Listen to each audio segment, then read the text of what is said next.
All right, guys, we got a good show for you today. I'm with Hunter Perdue. He was drafted in the 10th round by the Marlins. We're outside the spring training facility for the Marlins. Thanks for coming on, man. No problem, man. How are you? Good. How about you? Doing good? Good, yeah. All right, so, growing up, everyone's got a different story. How did you get into baseball yourself personally? I started playing baseball around the time I was like 4. I started out playing t-ball and I just kind of fell in love with it and just kind of took it from there. Yeah, so, was it always baseball from you at that young age, or did you play other sports? I played soccer when I was really little. I wasn't a big fan of it. And then in middle school, I played football for 2 years. But when we got to high school, I decided to quit and just kind of focus on baseball. Yeah, so you're predominantly a baseball guy. Yeah. So, coming out of high school, talk a little about your high school career and, how, recruiting was for you at that time, and, what made, like, a state college of Florida an option for you and place you to go? So in high school, I actually committed to the University of Virginia my sophomore year. I got hurt my senior year, didn't play a lot. I think I threw like 4 innings my senior year. And then I decided that going the JUCO route would probably be better than spending 3 years at a D1. In all honesty, yeah. So, what was your experiences like there at a JUCO? It's a lot different than Division I, definitely. There's no structure, or there is structure, but you don't have strength coaches, and they don't go into as much depth and detail there. But it's definitely a grind. It's there's 2 seasons. You get fall and spring, so you definitely get more playing opportunities. I ended up throwing 90 innings as a freshman, which I'd never done at a big D1. So it was definitely nice to be able to go somewhere and get some experience early. We've had a lot of JUCO guys on.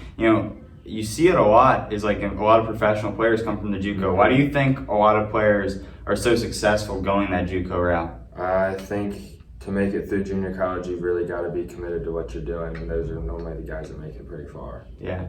Okay. So, after that JUCO route for a few years, you decided to transfer to Florida State, but COVID happened. Mm-hmm. How did you make the most of that, off season where you didn't get to play? I actually had surgery in 2019 that summer, so I wasn't going to play that COVID year anyway. So I was already redshirted. So when COVID happened, I guess if there was going to be a year to have surgery, that was the year to have it. Mm-hmm. It sucked when it happened, though, because we had a bunch of guys that was their last year and they didn't really get to play again.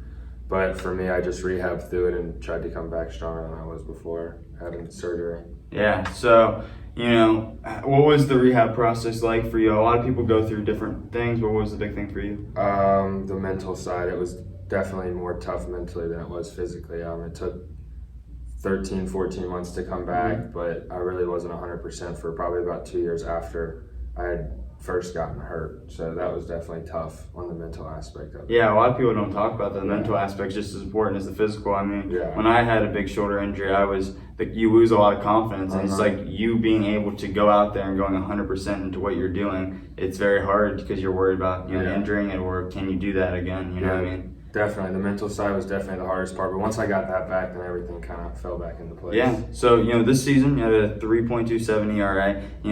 You got to play a lot of games. Mm-hmm. How do you think it went for you, and what were some things you might want to work on now?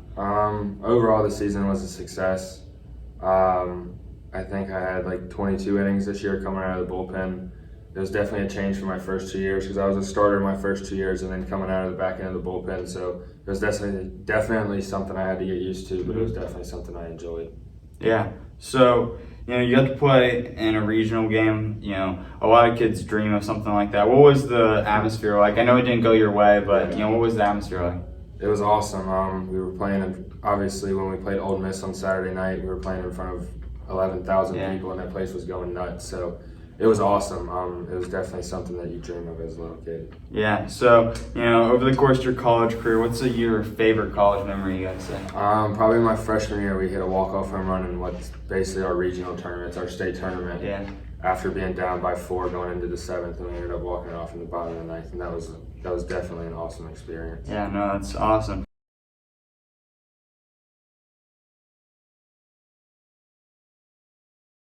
Alright guys, quick break in the video. Check out 5 and Dime Skate Shop in Easton, PA. You'll find a bunch of different things there. Let's get back to the video.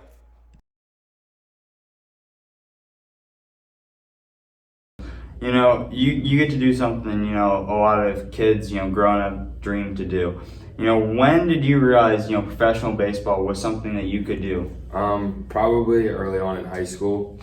I started getting looked at by big-time colleges, and people around me started to tell me that I actually had a chance to make it past college and play professional baseball. So I'd probably say around the time I was like 14, 15. Did the training start to change when you realized, this route, or did you feel like you had what most high school kids would have had? I mean, it was the same as all the other kids in high school, really. I mean, I played my high school season. I played summer ball just like the majority of the kids did. So, I mean, it really wasn't much different. Yeah. So, playing college, the draft process was a little bit different for you because you had, a body of work for scouts to see. Did you do much with, going to places, or do you not go many places? As far as like pre-draft, no, I didn't go to anything pre-draft wise. As soon as the season was over, I threw in a little local summer league. I had made 3 starts and had a scout or 2 come watch me. But outside of that, I didn't do anything like team specific. Yeah, so when you finally got drafted by the Marlins, was that where you were expecting to? And then what was it like to, hear your name called? Yeah, it was right around where I was expecting to go, and it was awesome. It was definitely something I'll remember for the rest of my life. Yeah, so, we're here, in a hotel right outside the minor, the spring training site. This is crazy because 4 weeks ago, you were somewhere else. But how are you adapting to this lifestyle? What's it like? It's definitely a lot different. In college, we got up at 11 a.m. and did our online classes, and then went to practice at 2. Here you're up at 6:30 in the morning every day. Breakfast is at 7 and stretch starts at 8.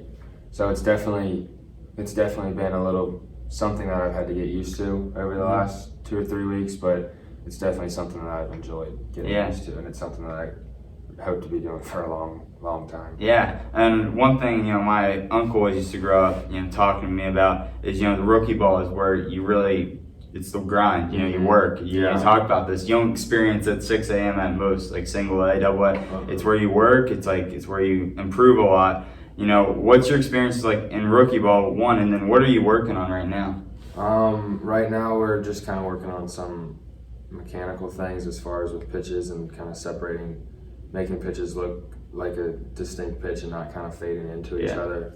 But yeah, it is a grind. Definitely is. Yeah. So growing up for you, who was like your biggest influence on your career? Probably my parents. Definitely. Without them, none of this would have been possible. I mean, they were able to, go to baseball tournaments every single weekend, pay for hotels, pay for travel, pay for food. So definitely both of them are probably my biggest 2 influences and role models. Yeah, as far as baseball. We wouldn't be here without the parents, will we? Not. We always kind of finish off with these 2 questions. This one is because a lot of high schoolers watch it, and if you listen to what people had to say, like haters, then you would never be where the position you were at. 100%. So, what's the best piece of advice you would give, kids and stuff? Just stay focused and take it day by day. You can't achieve a long-term goal by looking long-term. You got to take it day by day, and you got to get better every single day. Yeah, no, I couldn't agree with you more. Yeah.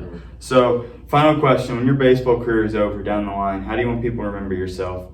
Somebody who just worked hard and came in every day and did what they could to get better. Yeah, well, Hunter, I appreciate you coming on, man. It means a lot and everything.